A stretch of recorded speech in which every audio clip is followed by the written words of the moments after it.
Pendidikan tinggi tidak seharusnya menjadi sistem yang ringkas dengan satu jenis institusi sahaja. Terdapat ruang untuk universiti berasaskan penyelidikan dan ada keperluan baginya. Terdapat juga ruang untuk pendidikan tinggi yang melibatkan ramai. Ini akan memastikan yang majoriti penduduk mempunyai asas yang kukuh untuk melanjutkan pelajaran serta menimba ilmu. Terdapat ruang untuk universiti terbuka yang tidak hanya memenuhi keperluan tertentu sesuatu kawasan, tetapi juga mengatasi perpindahan dan aliran keluar bakat, brain drain. Terdapat keperluan yang kukuh bagi institusi pendidikan tinggi yang memberi tumpuan yang khusus kepada profesion-profesion yang paling penting dalam sesebuah negara agar mereka mendapat latihan yang bermutu tinggi. Kini di abad ke-21, kita mendapati bahawa ijazah masih penting, tetapi pengetahuan, kemahiran, keupayaan seseorang individu itu untuk bekerja dengan orang lain dan keupayaan menyelesaikan masalah menjadi bertambah penting. Secara tradisinya, dalam kebanyakan sistem pendidikan di seluruh dunia, pendekatan adalah di sebaliknya. Pelajar dinilai melalui kejayaan individu dan keupayaan mereka menerima jumlah maklumat yang banyak yang hanya akan diulang dalam ujian. Apa yang dapat pelajar berikan semasa ujian selalu dilupakan dengan cepat apabila ujian telah tamat. Jadi, pada masa akan datang, kecekapan menggunakan maklumat berbanding waktu belajar serta mengulangi semula apa yang dihafal dalam bilik darjah akan menjadi kaedah penilaian yang lebih digemari. Pada masa dahulu, pendidikan di kebanyakan negara hanya dilihat sebagai kaedah untuk menyediakan orang muda untuk persiapan memasuki alam dewasa dan pekerjaan. Falsafah ini telah berkembang untuk merangkumi semua bahagian dan peringkat umur masyarakat kerana pembelajaran sepanjang hayat menjadi imperatif. Untuk negara terus bersaing, rakyat perlulah berterusan mengemaskinikan pengetahuan dan kemahiran mereka.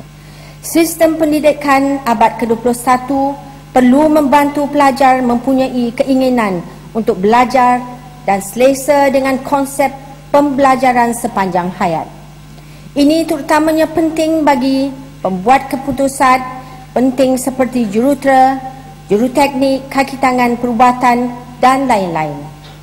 Dengan kata lain, semua profesion. Secara amnya, pendidikan membantu kita meningkatkan tahap sumbangan kepada masyarakat.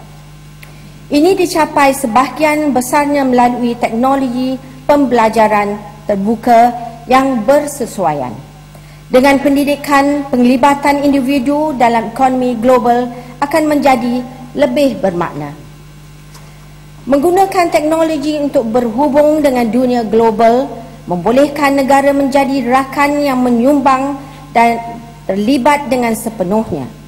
Ia membolehkan pertukaran pengetahuan, kepakaran dan kebijaksanaan.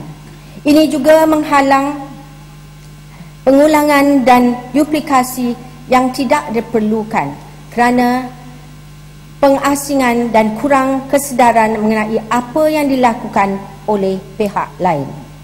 Sistem pendidikan terbuka mewujudkan persekitaran baru dan pengalaman baru dalam bentuk pengetahuan baru. Oleh itu, dalam ekonomi global, penting bagi warga individu untuk terus setia kepada negara dan budayanya.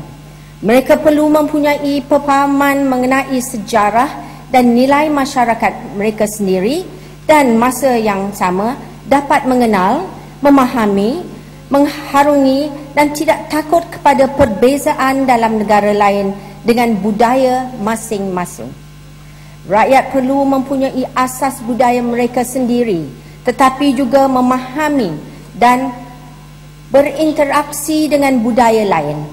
Maksudnya, untuk membina masyarakat global yang sebenar, kita perlu melihat dan mengenal pasti persamaan antara manusia, negara dan masyarakat, dan bukannya menumpu kepada perbezaan. Memahami, menerima dan menghargai perbezaan sesama manusia dan masyarakat perlu dipertingkatkan, di samping mengurangkan kebimbangan mengenai perbezaan yang ada. Tuan-tuan dan puan-puan, kunci kejayaan dalam kedua-dua pendidikan universal dan persaingan ekonomi global bukan hanya dengan penggunaan teknologi.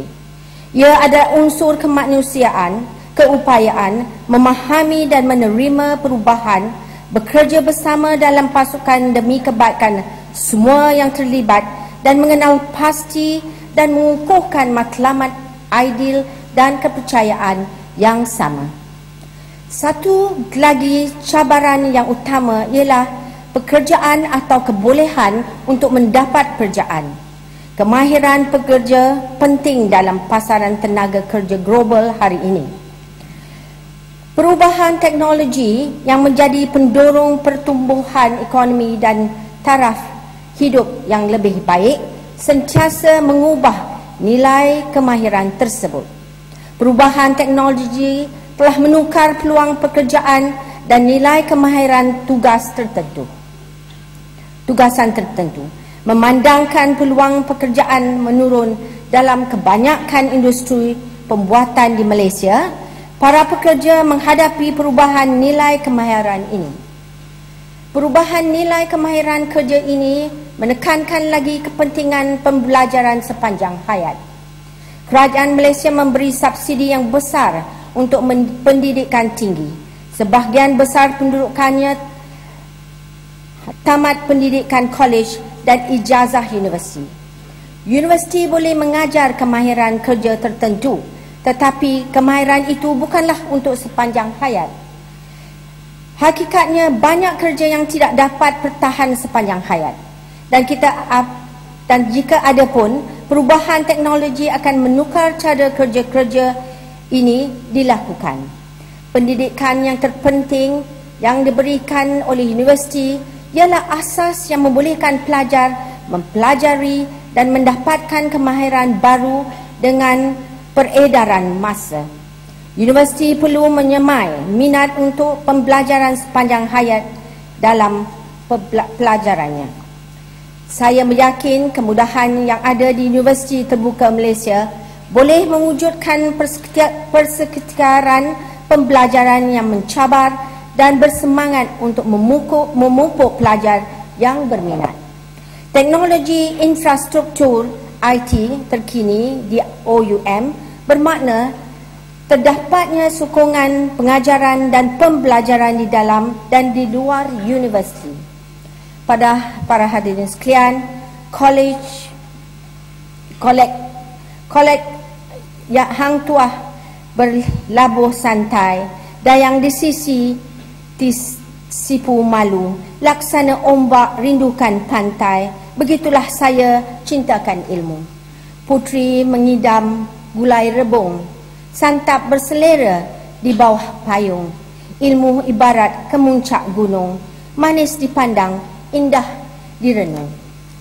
Kitab purba sejarah Melayu tekun dikaji anak pendeta. Jikalau rajin menyemai ilmu, akan berhemah hingga ketua. Ukuran sebenar kejayaan kita bukan betapa baiknya pencapaian pelajar kita dalam peperiksaan, tetapi bagaimana persediaannya mereka untuk kehidupan. Saya pasti ramai yang percaya bahawa setiap kanak-kanak dikurniakan dengan minat ingin mengetahui. Memang menarik apabila kita melihat bagaimana kanak-kanak mula berminat mengenai keadaan sekelilingnya. Pertama, dia akan melihat apa yang ada di sekeliling, kemudian berminat pula untuk mengetahui bagaimana perkara ini terjadi. Bagaimana semuanya saling berhubung kait. Ia mungkin perkara mudah seperti melihat seekor ulat berlungkas di atas selai daun.